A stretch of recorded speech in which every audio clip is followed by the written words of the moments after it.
Em aulas anteriores, nós já aprendemos como construir o gráfico de McCabe-Thiele utilizando linhas de operação para determinar o número de estágios de uma coluna.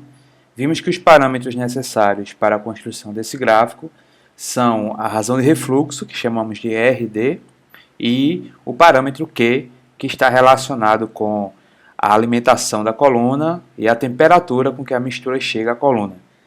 Agora nós vamos analisar no gráfico de McCabe-Thiele qual é a influência que a corrente de alimentação ao chegar na coluna vai ter sobre o número de estágios no projeto e quando uma coluna já está em operação.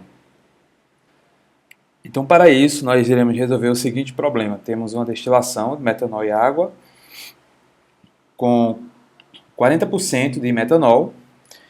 O produto de topo deve ter 98% de metanol e o produto de fundo é 4%.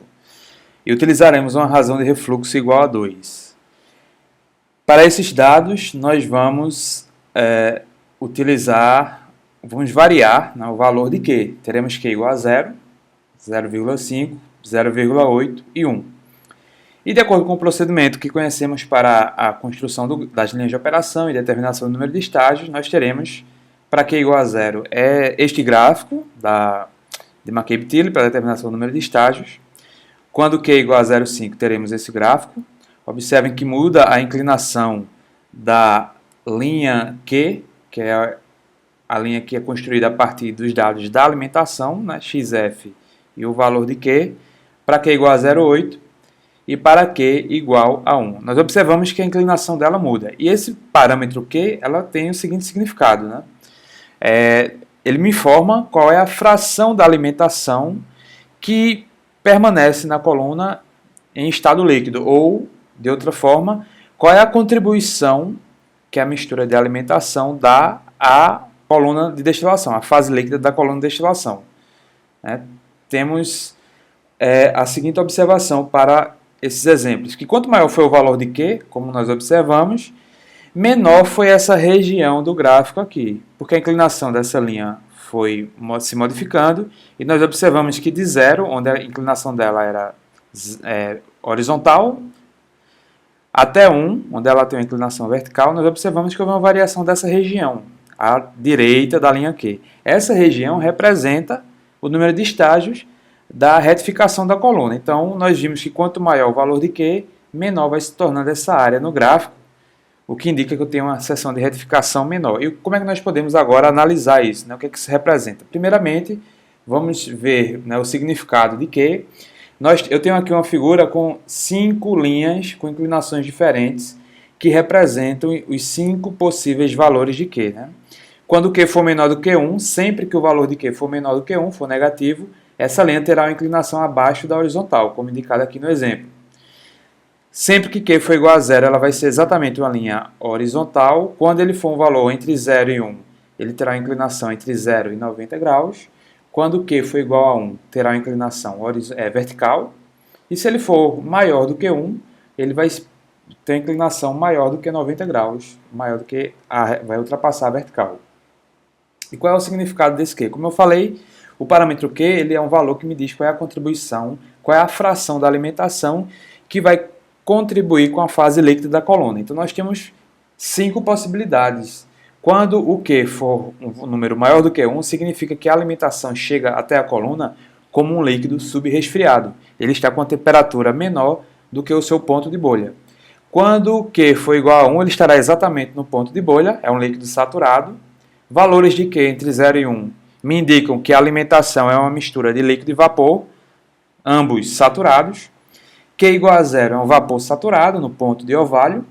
E se o vapor estiver acima do ponto de orvalho, o valor de Q vai ser negativo. E ele chega até a coluna, portanto, como vapor superaquecido. Então, observem que Q tem relação com a temperatura da alimentação. Se é líquido ou vapor saturado, se é uma mistura dos dois, ou se é um líquido com temperatura menor do que o seu ponto de bolha, ou se é um vapor com temperatura maior do que o seu ponto de orvalho. Vejamos como isso funciona na alimentação, no momento em que essa mistura chega até a coluna. Daqui nós já podemos tirar a seguinte informação, né, que quanto menor for a temperatura, porque nós passamos de Q negativo, vapor superaquecido, temperatura maior, até Q maior do que 1, líquido subresfriado, temperatura menor do que o ponto de bolha. Então, quanto menor a temperatura da alimentação, maior vai ser o valor desse parâmetro Q. É uma informação que a gente tira dessa sequência aqui de valores possíveis para o parâmetro Q. Então, eu tenho aqui uma situação que nós observamos nessa figura uma ilustração que simboliza o prato de alimentação, um trecho da coluna. Eu tenho aqui a corrente de líquido dentro da coluna, né, descendo, e a corrente de vapor subindo através da coluna. Eu não vou diferenciar com símbolos distintos o líquido antes e depois da alimentação, nem o vapor antes e depois da alimentação. Em outras aulas, vocês vão ver que essas quantidades mudam. Aqui nós vamos ver isso também, mas a gente só quer saber como é que ocorre, qual é a influência que essa quantidade nova, que é a alimentação, vai ter nessas correntes de líquido e vapor. Então vamos analisar o seguinte: se essa seta que representa a minha alimentação indica que é uma alimentação com o valor de Q entre 0 e 1, um valor fracionado, significa que essa mistura que chega até a coluna é líquido e vapor saturados. O que acontece quando essa alimentação chega à coluna? Dentro da coluna, a fase líquida e a fase vapor também são saturados. Como eu estou adicionando massa, que é uma mistura de líquido e vapor saturados, o que vai acontecer na coluna é o seguinte: a fração que é líquida desce junto com o líquido que já está na coluna, a fração que é vapor sobe com o vapor que já está dentro da coluna. Então o valor de Q vai ser uma fração. Se Q é igual a 0,5, como nós vimos no exemplo anterior, significa que 50% daquela massa ou do número de mols está na fase líquida, 50% está na fase vapor. Se Q é igual a 0,8, significa que 80% da alimentação chega como líquido saturado e os outros 20% chegam como vapor. Vamos observar agora uma situação em que Q é igual a 1. A mistura chega até a coluna como um líquido saturado. Como dentro da coluna tanto o líquido como o vapor já estão saturados, então quando eu acrescento mais líquido saturado à coluna, ele simplesmente vai descer junto com a fase líquida que estava lá dentro. Não há nenhuma modificação nas quantidades pré-existentes. Ele simplesmente se adiciona. Ou seja, tudo que chegou vai se juntar ao líquido. Se eu tiver agora líquido subresfriado, Q maior do que 1, o que é que vai acontecer? Ele é líquido, está numa temperatura baixa, ele vai descer junto com a fase líquida que já estava dentro da coluna, como nós vimos no caso do líquido saturado. Só que como ele é um líquido com temperatura menor do que o ponto de bolha, e dentro da coluna todo o líquido e todo o vapor estão saturados, o que é que vai acontecer? Ele vai absorver calor do vapor para poder atingir o ponto de bolha, o ponto de saturação, porque ele está muito frio.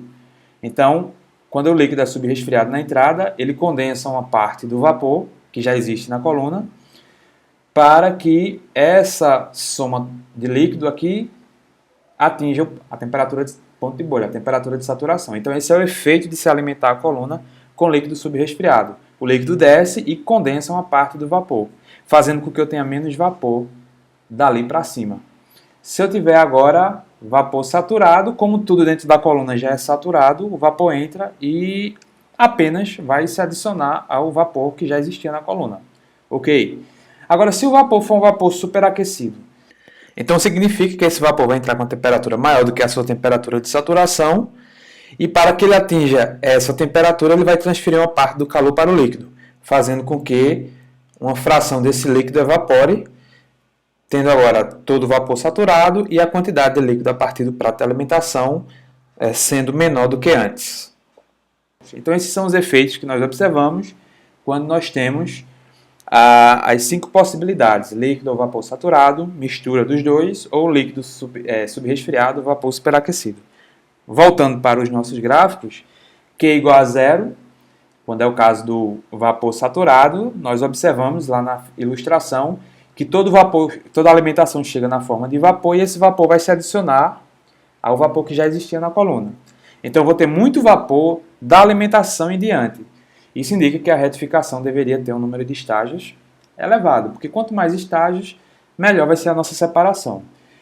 O que aconteceria se a coluna já estivesse pronta? Se eu já tivesse uma coluna projetada e eu tivesse determinado que o número de estágios necessário seria esse aqui para a retificação. E vou aumentando o valor de Q. Eu construí minha coluna teria 1, 2, 3, 4, 5, 6, 7, 8 estágios na retificação. Aí eu coloco Q igual a 0,5. Aumentei o valor de Q, certo? Aí eu observo que eu vou ter 1, 2, 3, 4, 5, 6. Vou precisar de menos estágios na retificação. Por quê? Porque uma parte da alimentação desceu com o líquido, a outra parte subiu com vapor. Menor do que quando Q era igual a 0. Então, se eu vou ter menos vapor subindo, eu preciso de menos estágios para purificar esse vapor. É isso que significa essa inclinação mudar no gráfico. Agora, se a minha coluna já foi construída com um número maior de estágios e eu mudei o valor de Q, aumentei o valor de Q, isso significa que eu preciso de menos estágios, porém, eu já tenho uma coluna com um número maior de estágios, mais do que o necessário.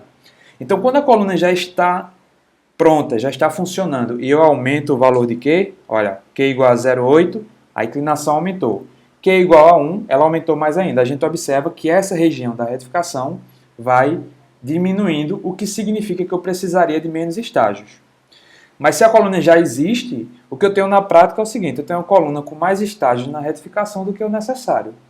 Então eu poderia esperar que o efeito de aumentar o valor de Q na entrada tem como consequência fazer com que minha coluna tenha mais estágios na retificação do que seria necessário, caso eu estivesse projetando ela ainda. Então, aumentar o valor de Q significa dizer que eu tenho mais estágios na retificação do que o necessário, quando a coluna já está pronta, e o meu produto deverá sair com um teor mais puro do que inicialmente. Então, a gente pode chegar à seguinte dedução. Vimos que quanto menor a temperatura da alimentação, maior seria aquele valor de Q. Ele variava de valor negativo para vapor superaquecido até valores maiores do que 1, para líquido subresfriado. Então, a dedução é que quanto menor a temperatura da alimentação, maior é esse valor do Q. Vimos também que quanto maior o valor de Q, menor é a área da retificação no gráfico. Então, com essas duas afirmações, a gente pode concluir que quanto menor a temperatura da alimentação, menor a área de retificação no gráfico. Menos estágios eu preciso na retificação. Agora, se a minha coluna já existe e eu diminuo a temperatura da alimentação, qual é o resultado final? É que eu vou precisar de menos estágios, mas como eu não posso tirar estágios de uma coluna que já existe, então o resultado final é que eu vou ter mais estágios do que o necessário, quando eu diminuo a temperatura da alimentação. Em outras palavras, quanto menor a temperatura da alimentação, já que eu tenho mais estágios do que o necessário numa coluna, maior vai ser o teor de produto volátil no topo. O que nós vimos aqui é o seguinte, quando eu estou projetando a coluna, se eu diminuo a temperatura da alimentação, eu vou precisar de menos estágios na retificação para essa coluna. Isso acontece na fase de projeto. Agora, se a minha coluna já existe e eu resolvo diminuir a temperatura da alimentação na entrada da coluna, né? Então o resultado final é que eu vou ter mais estágios do que seria necessário. Porque se quando eu projeto a coluna, o número de estágios de retificação diminui à medida que a alimentação tem uma temperatura menor, quando a coluna já está pronta, se eu diminuo a temperatura da alimentação, eu deveria também diminuir o número de estágios na retificação. Porém, como isso não é possível, a coluna já está pronta, o efeito real é que agora eu vou ter mais estágios naquela parte do que eu necessitaria. Isso faz com que o meu produto passe por uma quantidade maior de estágios e saia mais puro. Então seria uma das possibilidades de corrigir, por exemplo, uma situação em que o meu produto não está saindo com o teor de pureza desejado. É reduzir a temperatura da alimentação para tentar alcançar um teor de pureza maior. Esse é o efeito que o parâmetro Q, ou a temperatura da alimentação, possuem ou no estágio do projeto, quando a gente ainda vai construir a coluna, que significa quanto maior o Q, menos estágios na retificação, ou quando a coluna já está pronta, já está funcionando. Quanto maior o Q, ou quanto menor a temperatura da alimentação, mais puro deve sair o meu produto.